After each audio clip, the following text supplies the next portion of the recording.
Bismillahirrahmanirrahim. Assalamualaikum warahmatullahi wabarakatuh.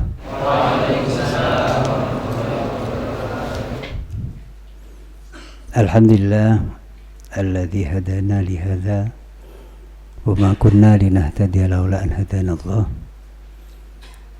Wassalatu wassalamu ala Rasulillah Sayyidina Muhammadin ibni Abdillah al-qaimi bi huquqillah ma dhaqat illa farajah Allah wa ala alihi wa ashabi man tabi'ahu wala hawla wala quwwata illa billah. Rabbi shrah li sadri wa yassir li amri wa hlul 'uqdatam min lisani yafqahu qawli. Rabbi yassir wa la tu'assir rabbi tamim bil khair. Allahumma arinal haqqa haqqan warzuqna ittiba'ah wa arinal batila batila warzuqna ijtinabah.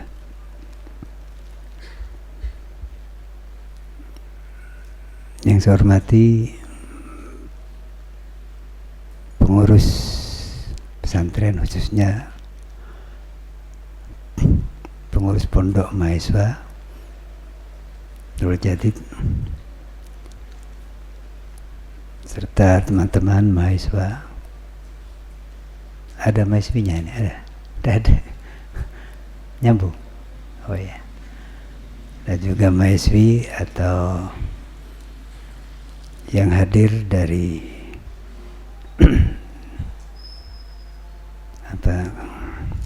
di luar mahasiswa maupun mahasiswi yang saya hormati.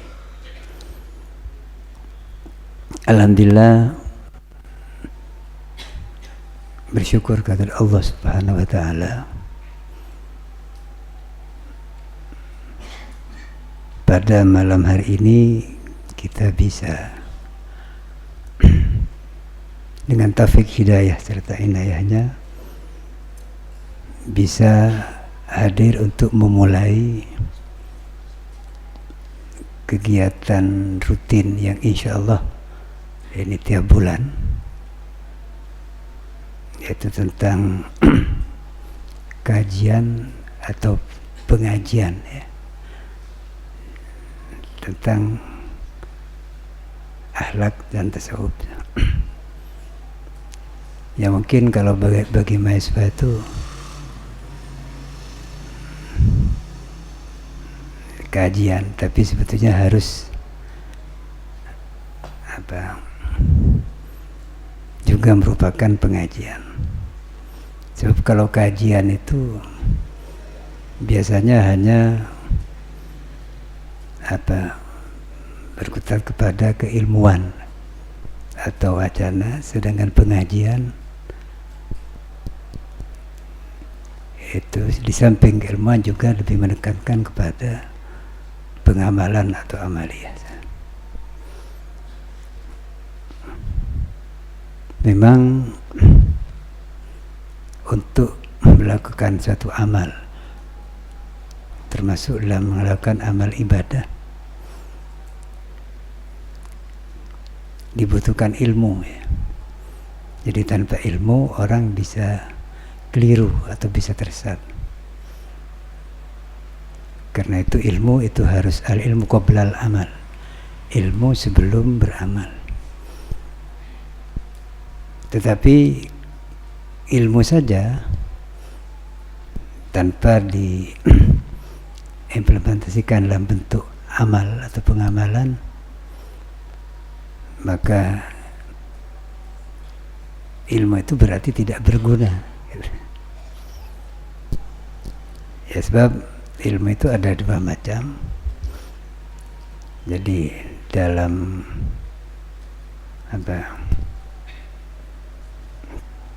suatu makalah disebutkan al-ilmu ilmani, ilmu itu ada dua macam. Pertama, ilmun fil qalbi, ilmu yang tidak hanya berhenti di otak, tapi masuk ke dalam hati, sehingga ilmu itu bukan hanya merupakan wacana, tapi merupakan tapi masuk dalam hati sehingga mempengaruhi kepada kemauan dan perasaan. Dan ilmu yang demikian ini disebut ilmu nafi, ilmu yang manfaat karena bisa mendorong kepada amal. Jadi ilmu yang masuk ke dalam hati sehingga mempengaruhi perasaan dan akhirnya menimbulkan suatu dorongan atau kemauan, ini yang disebut ilmu nafi, ilmu yang manfaat. Ya, misalnya kita tahu bahwa ada Allah, bahwa ada Tuhan. Kita tahu bahwa kita hambanya yang wajib beribadah kepadanya. Kita tahu bahwa ada akhirat, di mana setiap manusia akan bertanggungjawabkan amalnya kelak di akhirat. Apabila pengetahuan itu masuk ke dalam hati, tidak hanya berada di otak, apalagi hanya menjadi bahan diskusi, ini pasti akan mendorong kepada perbuatan, tindakan atau amalia. Ini namanya ilmun fil qalbi. Ada ilmun fil lisan, ilmu yang hanya dalam lisan, artinya hanya ilmu wacana. Jadi hanya jadi bahan diskusi,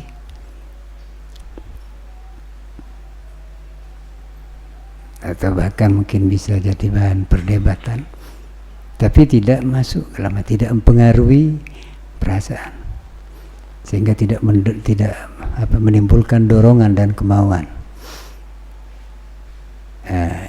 Ini ilmu yang seperti ini disebut bahwa hujjatullah ala ibni Adam. Jadi ilmu yang hanya ilmu wacana, hanya dibicarakan, dibahas, tapi tidak masuk ke dalam hati sehingga tidak mendorong pada amal, itu merupakan hujjatullah ala ibni Adam, merupakan hujjah. Hujjah ini alasan yang kuat bagi Allah ala ibni Adam, yang memberatkan kepada ibnu Adam, pada manusia. Artinya Allah punya alasan untuk menindak atau menyiksa manusia yang sudah punya ilmu itu, tapi ilmunya tidak mendorong kepada amal. Jadi itu namanya ilmu yang tidak manfaat. Ya.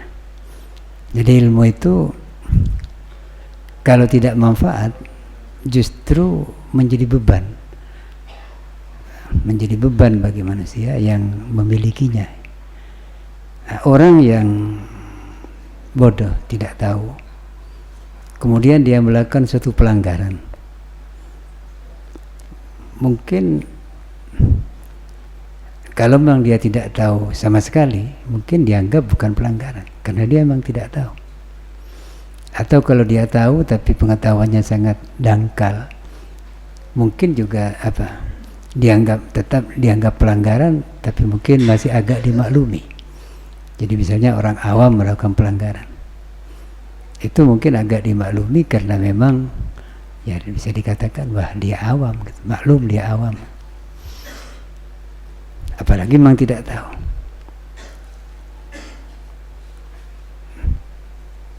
Jadi suatu hukum atau undang-undang itu berlaku efektif. Suatu peraturan berlaku efektif apabila peraturan itu sudah diketahui oleh masyarakat yang menjadi sasaran hukum atau aturan itu.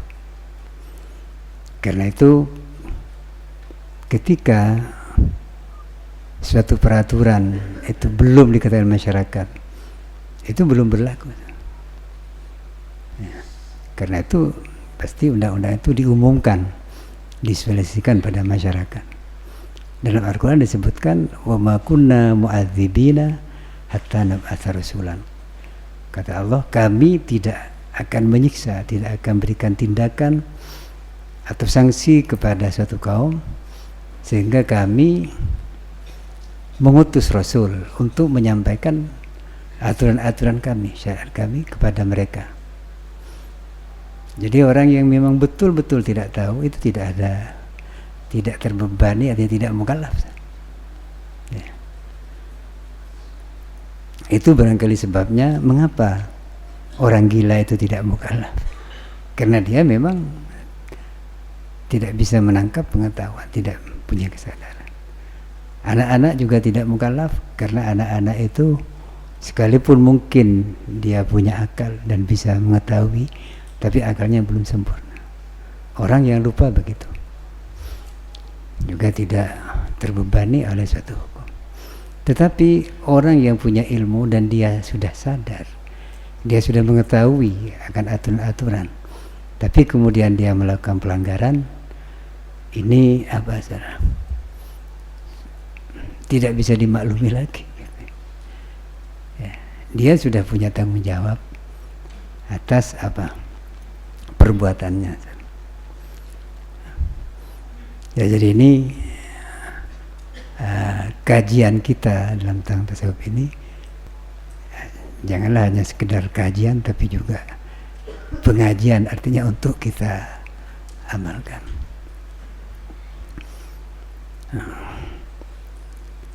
Ya, mudah-mudahan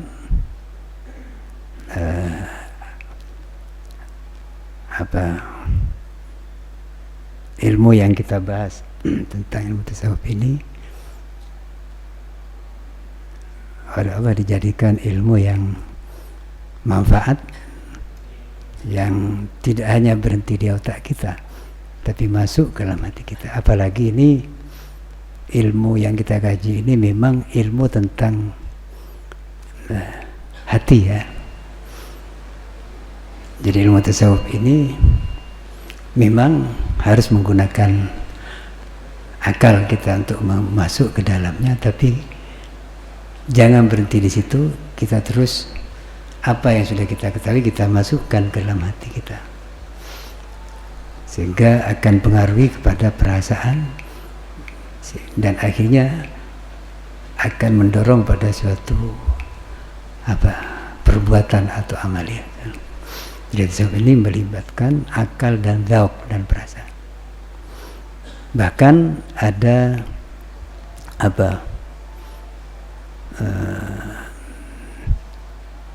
ilmu yang merupakan pengalaman rohani itu tidak bisa diwacanakan, ya, tidak bisa diwacanakan dengan kata-kata, tapi itu hanya bisa dirasakan. Sebab itu ilmu dzauq, perasaan, sama saja dengan manisnya gula. Manisnya gula, jadi manis itu tidak bisa dibicarakan. Manis itu apa? Seperti apa? Ya, sekalipun sudah dibicarakan beribu kali tidak akan ngerti. Caranya gimana supaya orang tahu tentang manisnya gula? Ya mudah saja, ambil gula lalu dicicipi, dimakan gitu aja, langsung tahu gitu. Artinya tasawuf itu bukan sekedar wacana, tapi harus dialami, ya, sehingga dengan demikian dia akan mengetahui apa tasawuf itu. Kalau hanya diwacanakan itu bisa, ya, dalam hal-hal tertentu, ya, itu bisa salah pemahaman, salah pengertian.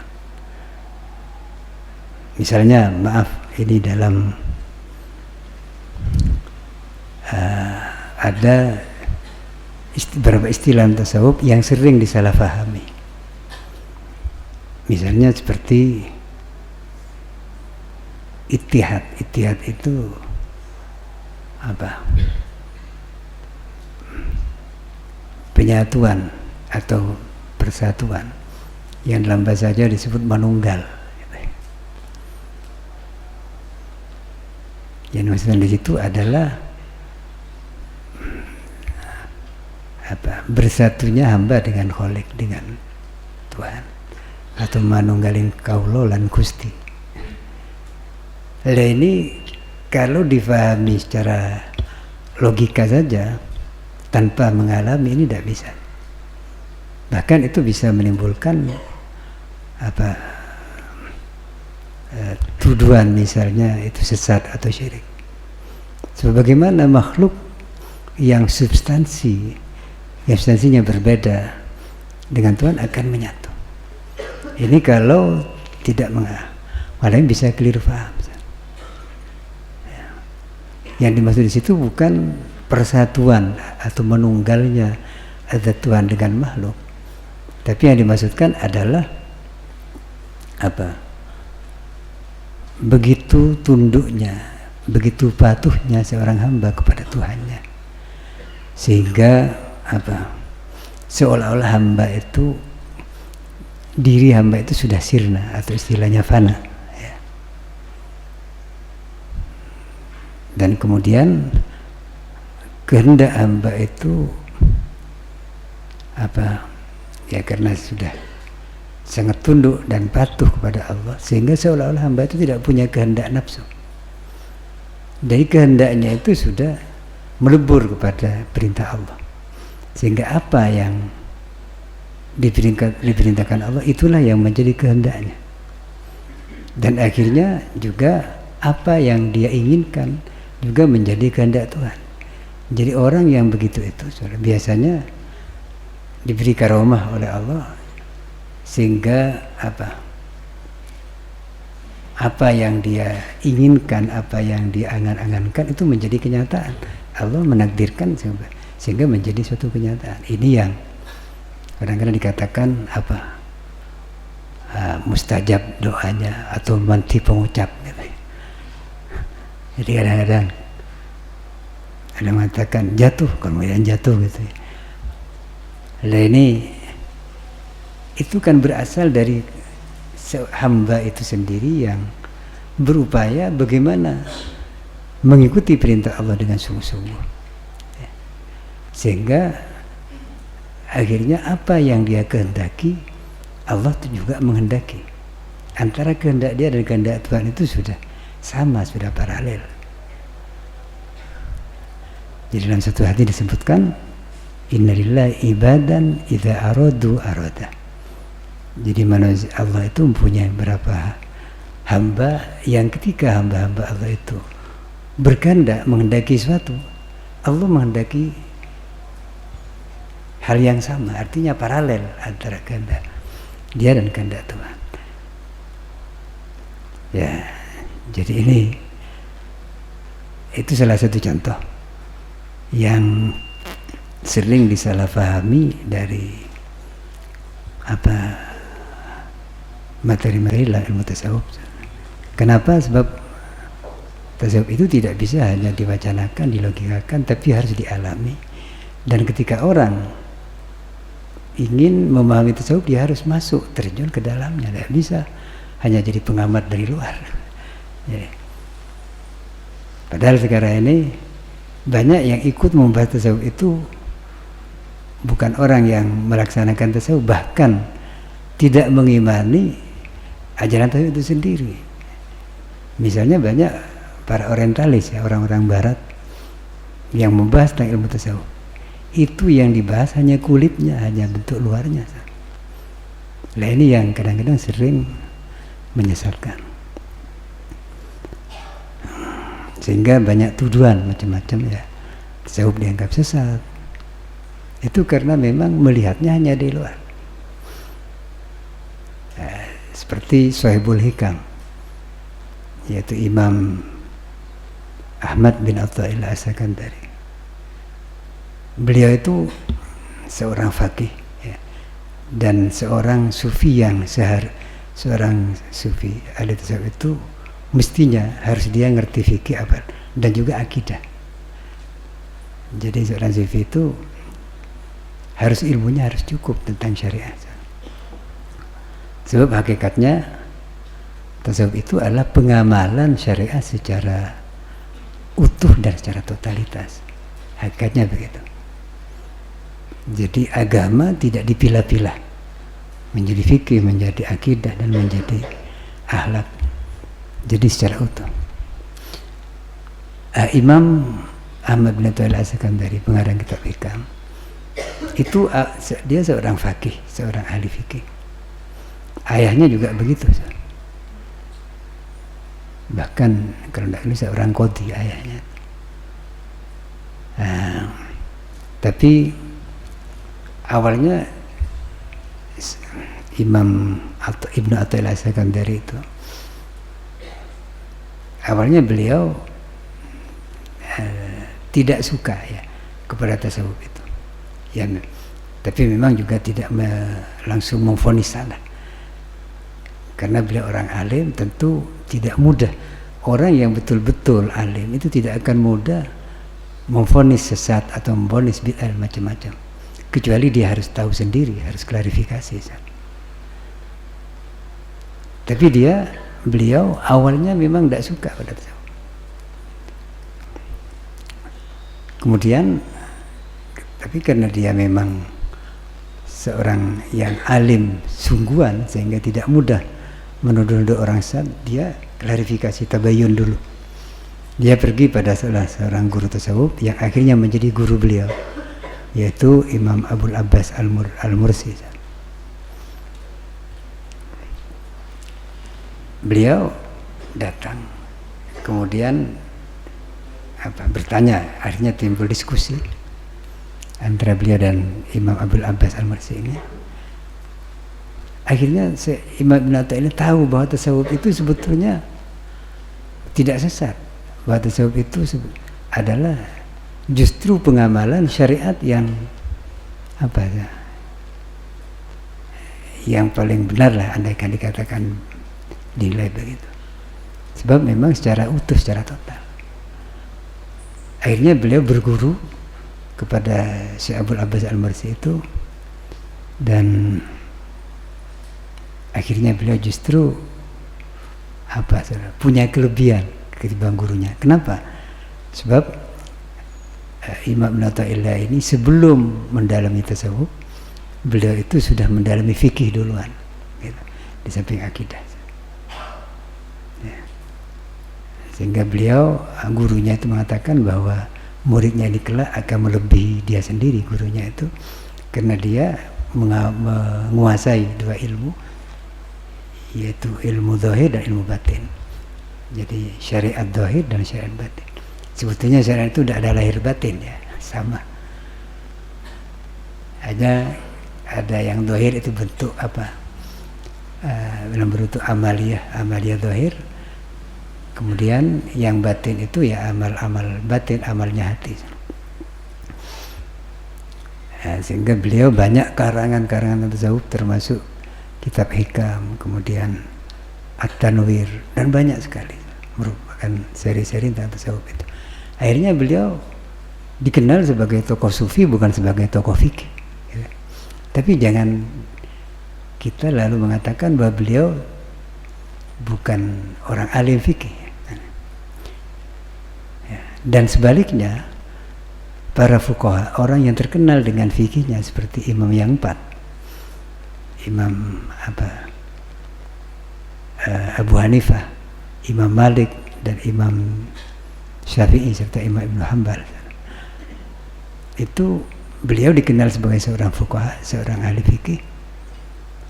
Tapi jangan dikira bahwa amaliyah mereka itu, dari segi amaliyah mereka bukan seorang sufi.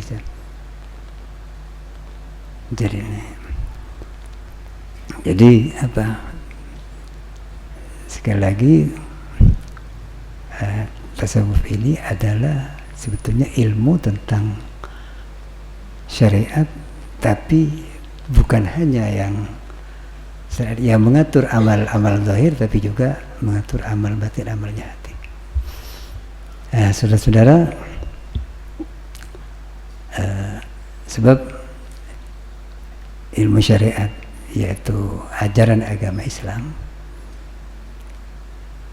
seperti disebutkan dalam hadis Jibril ya, itu terdiri dari 3 bagian pokok ya, seperti diceritakan, ini diriwayatkan oleh hadis ini diriwayatkan oleh Imam sahabat Abi Hurairah, juga oleh sahabat Umar. Itu tentang dialog antara Rasulullah dengan malaikat Jibril. Nah, suatu ketika Rasul itu duduk berserta para sahabatnya. Kemudian datang seorang yang asing, artinya tidak ada yang kenal. Para sahabat tidak kenal dia. Dan dia tiba-tiba datangnya itu. Ya maklum malaikat, tapi berbentuk manusia gitu ya. Beliau datang langsung menghadap pada Nabi, dan lututnya malaikat Jibril itu didekatkan pada lutut Nabi, jadi sangat dekat berhadapan. Malaikat Jibril yang berbentuk manusia itu tanya kepada Nabi. Pertama kan ditanya, mal iman, apa iman? Dijawab oleh Nabi, anta budullah, antu minabillah, dan seterusnya ya, rukun iman itu. Kemudian yang kedua, sudah Nabi menjawab, orang yang bertanya ini berkata, sudakta, benar engkau. Masa orang tanya lalu mengatakan benar engkau? Ini kan bukan tanya sungguhan. Ini seperti nguji gitu. Akhirnya lanjutkan dengan pertanyaan kedua, mal Islam, apa Islam? Dijawab oleh Nabi, anta abdullah wa la tusyrik bihi syai'an wa tuqimas shalah, dan seterusnya ya. Jadi baca syahadat dan seterusnya. Dia menjawab, berkata lagi, sadaqta, benar kau. Kemudian yang ketiga dia bertanya, mal ihsan, apa ihsan? Nabi menjawab, anta abdullah ka'annaka tarahu fa illam takun tarahu fa innahu yaraka.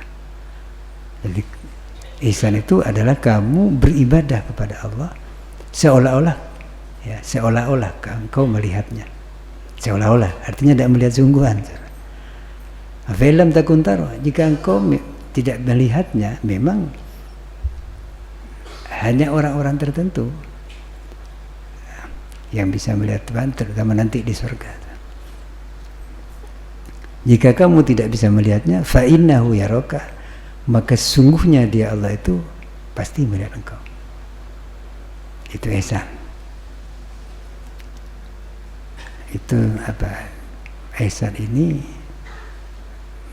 beribadah, melakukan ibadah pada Allah, artinya melaksanakan semua perintahnya, menjauhi larangannya, dengan perasaan kita selalu diawasi oleh Allah. Bahkan kita kalau di tingkat yang lebih tinggi lagi, kita merasa berada di hadapan Allah. Ya. Barangkali sama dengan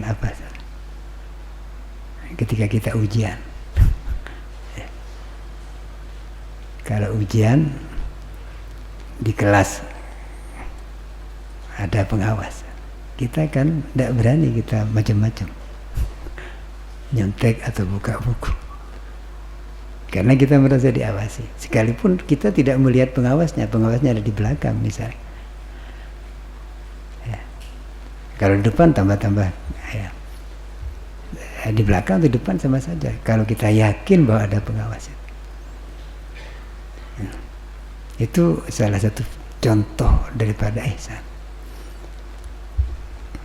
Ya, jadi dari hadis ini, ya di samping ada yang selanjutnya tentang kiamat ya.